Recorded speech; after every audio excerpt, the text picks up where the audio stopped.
ಸರ್ಕಾರದ ಒಂದು ವರ್ಷದ ಸಂಭ್ರಮಾಚರಣೆಯಲ್ಲಿ ವಿಪಕ್ಷಗಳು ಕಾಲೆಳೆಯೋದು ಟೀಕೆ ಮಾಡೋದು ಸಹಜವೇ. ಅದೇ ರೀತಿ ಇವತ್ತು ಬಿಜೆಪಿ ಕೂಡ ಮಾಡಿದೆ. ಇನ್ನು ಕಾಂಗ್ರೆಸ್ ಇದೇ ವಿಚಾರಕ್ಕೆ ಸಂಬಂಧಪಟ್ಟಂತೆ ಮಾತನಾಡಿದೆ.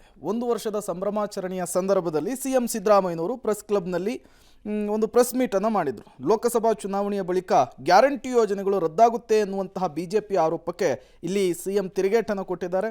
ಯಾವುದೇ ಕಾರಣಕ್ಕೂ ಗ್ಯಾರಂಟಿ ಯೋಜನೆಗಳನ್ನು ನಿಲ್ಲಿಸಲ್ಲ, ಒಂದು ಯೋಜನೆಯನ್ನು ಕೂಡ ನಾವು ನಿಲ್ಲಿಸಲ್ಲ. 5 ಗ್ಯಾರಂಟಿಗಳಿಗೆ 36,000 ಕೋಟಿ ರೂಪಾಯಿ ಖರ್ಚು ಮಾಡಿದ್ದೇವೆ. ಗ್ಯಾರಂಟಿಗಳ ಜೊತೆಗೆ ಅಭಿವೃದ್ಧಿ ಕೆಲಸಗಳು ಕೂಡ ನಿಲ್ಲೋದಿಲ್ಲ. ನೇರವಾಗಿ ಫಲಾನುಭವಿಗಳ ಖಾತೆಗೆ ಹಣ ಜಮೆ ಮಾಡ್ತಾ ಇದ್ದೇವೆ ಅಂಥೇಳಿ ಸಿಎಂ ಮಾಹಿತಿಯನ್ನು ಕೊಟ್ಟಿದ್ದಾರೆ. 5 ಗ್ಯಾರಂಟಿಗಳನ್ನ ಸಂಪೂರ್ಣವಾಗಿ ಜಾರಿ ಮಾಡಿದ್ದೀವಿ.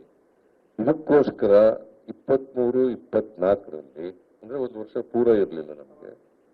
23-24ರಲ್ಲಿ 36,000 ಕೋಟಿ ರೂಪಾಯಿಗಳನ್ನ ಈ 5 ಗ್ಯಾರಂಟಿಗಳಿಗೆ ಖರ್ಚು ಮಾಡಿದ್ವಿ. ನಮಗೆ ಬಿಜೆಪಿಯವರು ಟೀಕೆ ಮಾಡಿದ್ರು, ವಿರೋಧ ಪಕ್ಷದವರು. ಪ್ರಜಾಪ್ರಭುತ್ವದಲ್ಲಿ ಟೀಕೆ ಸಹಜ, ಆದರೆ ಆರೋಗ್ಯಕರ ಟೀಕೆಗಳನ್ನ ಮಾಡಬೇಕಲ್ಲ, ಮತ್ತೆ ಸತ್ಯಕ್ಕೆ ಹತ್ತಿರವಾದಂತ ಟೀಕೆಗಳನ್ನ ಮಾಡಬೇಕು. ನಾವು ಈಗ ಜಾರಿ ಮಾಡಿದ್ದೀವಿ, ಅಭಿವೃದ್ಧಿ ಕೆಲಸಗಳು ಕೂಡ ನಿಂತಿಲ್ಲ. ನಂಬರ್ 2, ಆಮೇಲೆ ಜಾರಿ ಕೊಟ್ಟ ಮೇಲೆ ಚುನಾವಣಾ ಸಂದರ್ಭದಲ್ಲಿ ಇನ್ನೊಂದು ಆರೋಪ ಮಾಡಿದ್ರು. ಅದೇನಪ್ಪ ಆರೋಪ ಅಂತಂದ್ರೆ, ಪಾರ್ಲಿಮೆಂಟ್ ಎಲೆಕ್ಷನ್ ವರೆಗೆ ಕೊಡ್ತಾರೆ, ಆಮೇಲೆ ನಿಲ್ಲಿಸ್ಬಿಡ್ತಾರೆ. ನಾನು ಅನೇಕ ಸಭೆಗಳಲ್ಲಿ ಹೇಳಿದ್ದೀನಿ, ಈಗಲೂ ಹೇಳ್ತೀನಿ, ಯಾವ ಕಾರಣ ಅವರು ಖಜಾನೆ ಖಾಲಿ ಆಗ್ಬಿಟ್ಟದೆ, ಆ ಯಡಿಯೂರಪ್ಪ ಪಾಪರ್ ಆಗ್ಬಿಟ್ಟದೆ. ಪಾಪರ್ ಆಗಿರೋ ಸರ್ಕಾರ ಇದೆಲ್ಲ ಖರ್ಚು ಮಾಡಕ್ಕಾಗಿತ್ತ? Can proper government can spend so much money towards irrigation and towards PWD? ಇದು ಸುಳ್ಳು ಹೇಳಿ, ಅದು ಸತ್ಯಕ್ಕೆ ಹತ್ರ ಇರ್ಬೇಕಲ್ಲ. ಸುಳ್ಳು ಸತ್ಯಕ್ಕೆ ಹತ್ರ ಇರ್ಬೇಕಲ್ವಾ? ಸುಳ್ಳಿನ ಪರಮಾವಧಿ ಪ್ರಜ್ವಲ್ ರೇವಣ್ಣನ ಮೇಲೆ ದೇವರಾಜೇಗೌಡ ನಾನೇ ಬರೆದಿದ್ದೆ, 6 ತಿಂಗಳ ಹಿಂದೆನೆ ಬರೆದಿದ್ದೆ, ಪಾರ್ಟಿ ಟಿಕೆಟ್ ಅವ್ರು ಅಲಯನ್ಸ್ ಮಾಡ್ಕೋಬೇಡಿ, ಅವ್ರಿಗೆ ಅಲಯನ್ಸ್ ಮಾಡ್ಕೊಂಡ್ರೆ ಟಿಕೆಟ್ ಕೊಡ್ಬೇಕಾಗತ್ತೆ, ಬೇಡ ಅಂತ ಹೇಳಿದ್ದೆ. ಯಾರು ಹೇಳಿದವರು? ಮಿಸ್ಟರ್ ದೇವರಾಜೇಗೌಡ. ಅವರು 27ನೇ ತಾರೀಕು, 26ಕ್ಕೆ ಎಲೆಕ್ಷನ್ ಆಯ್ತು, 27ಕ್ಕೆ ದೇಶ ಬಿಟ್ಟವ್ರು ಯಾರು? ಪ್ರಜ್ವಲ್ ರೇವಣ್ಣ. ಆಮೇಲೆ ಕಂಪ್ಲೇಂಟ್ ಕೊಟ್ಟವ್ರು ಯಾರು? ಪ್ರಜ್ವಲ್ ರೇವಣ್ಣನ ಮೇಲೆ ವಿಕ್ಟಿಮ್ ಅಲ್ವಾ, ಅವ್ರ ಮನೆ ಕೆಲಸದವರು. ಕೊಟ್ಟಾದ್ಮೇಲೆ ಕಂಪ್ಲೇಂಟ್ ರಿಜಿಸ್ಟರ್ ಆಯ್ತು. ರಿಜಿಸ್ಟರ್ ಆದ್ಮೇಲೆ ಮತ್ತೆ ಫರ್ದರ್ ಕಂಪ್ಲೇಂಟ್ ಬಂತು, ರೇಪ್ ಮಾಡಿದ್ದಾರೆ ಅಂತ. 376ಗೆ ಅದು ಸೇರಿಸಿದ್ರು, ಆ ಸೆಕ್ಷನ್ ಕೂಡ ಸೇರಿಸಿದ್ದಾರೆ. ಇದಾದ್ಮೇಲೆ ಈ ಬಿಜೆಪಿ ಜೆಡಿಎಸ್ನವರು ಷಡ್ಯಂತ್ರ ಮಾಡಿದ್ರು.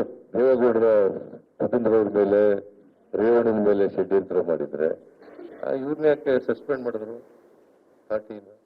ಪಾರ್ಟಿಯಿಂದ ಯಾಕೆ ಸಸ್ಪೆಂಡ್ ಮಾಡಿದ್ರು? ಆಮೇಲೆ 6 ತಿಂಗಳಲ್ಲೇ ಗೊತ್ತಿದ್ರು ಕೂಡ, 6 ತಿಂಗಳಲ್ಲಿ ಗೊತ್ತಿದ್ರು ಟಿಕೆಟ್ ಹಾಕಿ ಕೊಟ್ರು. ಆಮೇಲೆ ಅವ್ರಿಗೆ ಅವ್ರ ಪರವಾಗಿ ಭಾಷಣ ಮಾಡಕ್ಕೆ ಯಾಕೆ ಹೋದ್ರು? ಗೊತ್ತಿದ್ವು. ಹೇಳಪ್ಪ, ಎಲ್ಲಿ ಷಡ್ಯಂತ್ರ ಎಲ್ಲಿದೆ? ಆಡಿಯೋ ಯಾರು ಲೀಕ್ ಮಾಡೋ ಎವಿಡೆನ್ಸ್ ಏನ್ರಿ ಇದೆ? ಏನೇ ಎವಿಡೆನ್ಸ್ ಇದೆ? ಅಥವಾ ಅಲಿಗೇಷನ್ ಮಾಡಿರೋರಿಗೆ ಎವಿಡೆನ್ಸ್ ಇದೆಯಾ? ಸುಮ್ಮನೆ ಏನೋ ಹೇಳ್ತಾರೆ ಅಷ್ಟೇ. ಆಡಿಯನ್ಸು ಯಾರು ರಿಲೀಸ್ ಮಾಡಿದ್ದಾರೆ ಅನ್ನೋದು investigation is going on. I do not want to investigation ಇದ್ರ ಬಗ್ಗೆ ನಾನು ತಪ್ಪಿಯರ್ ಆಗ್ಬೋದಲ್ಲ.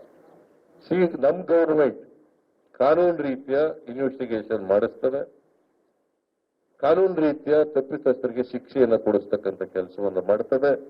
ಇದರಲ್ಲಿ ಯಾವುದೇ ರಾಜಕೀಯ ದುರುದ್ದೇಶ ಆಗಲಿ ಅಥವಾ ಪ್ರಜ್ವಲ್ ರೇವಣ್ಣ ವಿಚಾರ ಒಂದು ಬಿಟ್ಟು ಮಾತನಾಡೋದಾದ್ರೆ, ರಾಜ್ಯ ಸರ್ಕಾರ ಕ್ವೈಟ್ ನ್ಯಾಚುರಲ್ ಅವರ ಸಾಧನೆಗಳನ್ನು ಅವ್ರು ಹೇಳ್ಕೊಳ್ಳೋದು.